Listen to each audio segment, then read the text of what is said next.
হয়, দুৰ্ভাগ্যজনক বিষয়। পুৱাৰ ভাগতে সামাজিক মাধ্যমত দেখা পালোঁ আমাৰ নামনি অসমৰ কেইবাটাও জিলাৰ পৰা একাংশ সংখ্যালঘু শ্ৰমিক লোকে উজনি অসমলৈ যোৱাৰ কাৰণে তেওঁলোকে প্ৰস্তুতি চলাইছে আৰু আমাৰ ঢেকীয়াজুলিত আহি উপস্থিত হোৱাৰ পিছত ইয়াৰে স্থানীয় কিছু আমাৰ সংখ্যালঘু দল সংগঠনে তেওঁলোকক উভতাই পঠালে।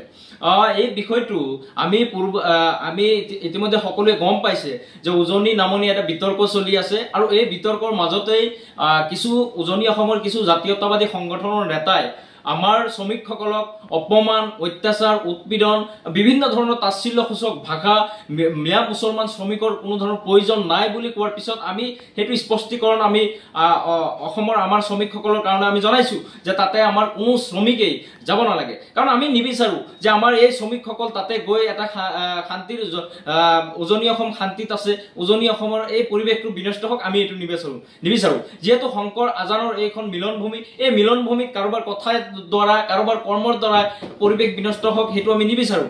কিন্তু শৃংখল চলিহা বা বীৰ লাচিত খানাকে আদি কৰি যিসমূহ সংগঠনে বাৰে বাৰে আমাক অপমান কৰি আছে, তাচ্ছিল্যসূচক ভাষা ব্যৱহাৰ কৰি আছে, উজনি অসম খালী কৰাৰ নিৰ্দেশ দি আছে, ইয়াৰ পিছতো আমি নিজৰ আত্মসন্মান নিজে কিয় ধৰি ৰাখিব পৰা নাই?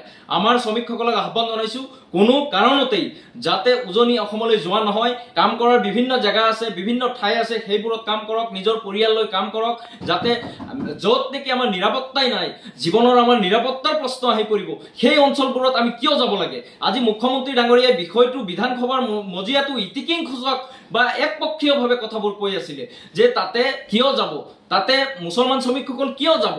আমি কাম কৰিবলৈহে গৈছোঁ, কোনো ধৰণৰ আগ্ৰাসী মনোভাৱ লৈ যোৱা নাই। ইয়াৰ পিছতো যদি তেওঁলোকে আমাক বিচৰা নাই, আমি তাতে যাব নালাগে। যিহেতু তাত আমাৰ প্ৰথম কথা হ'ল তাত আমাৰ জীৱনৰ নিৰাপত্তাৰ প্ৰশ্ন আহি পৰিছে। গতিকে কামৰ দুই পইচাৰ কাৰণে আমি নিজৰ জীৱনৰ নিৰাপত্তাহীনতাত ভুগিম, এই বস্তুটো হ'ব নালাগে আমাৰ। আৰু তাৰ লগতে ইয়াতে আমাৰ সন্দেহ হৈছে যে আমাৰ কিছুমান এই লোকসকলক প্ৰৰোচিতভাৱে তেওঁলোকক উজনি অসমলৈ লৈ যোৱাৰ এটা প্ৰস্তুতি চলায়। তেওঁলোককো সকীয়াই দিছোঁ যে এই ধৰণৰ কামৰ পৰা আপোনালোকে বিৰত থাকক, কাৰণ ইতিমধ্যে আমি বহু অপমান সহ্য কৰিবলগীয়া হৈছে। আমি এইটো বিচাৰিছোঁ যে উজনি অসমত যদি আমাৰ মানুহখিনি নগৈ তাতে যদি এটা শান্তিৰ পৰিৱেশ সৃষ্টি হয়, তেনেহ'লে আমি যাব নালাগে। হয়, বিভিন্ন ধৰণৰ তাচ্ছিল্যসূচক ভাষা ব্যৱহাৰ কৰিছে, শব্দ ব্যৱহাৰ কৰিছে। মিয়া শ্ৰমিকসকল খালী হোৱাৰ পিছতেই বিৰিৰ গোন্ধ নোহোৱা, এই ধৰণৰ শব্দৰে আমাক অপমান কৰা হৈছে। গতিকে আমাৰ আত্মসন্মান লৈ আমাৰ মাজত আত্মসন্মান থাকিব লাগে। গতিকে আমি ইমান নিৰ্লজ্জ নহয় যে আমি এই কথাৰ পিছতো তাতে গৈ আমি কাম কৰিম।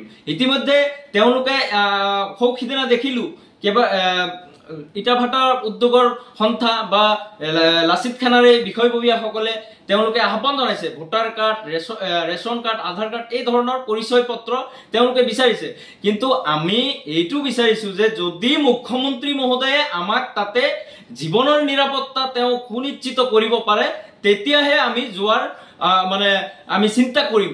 কিন্তু কাৰোবাক আমি আমাৰ ডকুমেণ্ট শ্ব' কৰাই কোনোবা সংগঠনক শ্ব' কৰাই তাতে কোনেও যাব নালাগে আৰু এই জালত কোনেও ভৰি দিব নালাগে। আমাৰ শ্ৰমিকসকল বুজি পাব লাগে যে তাতে কি হৈ আছে।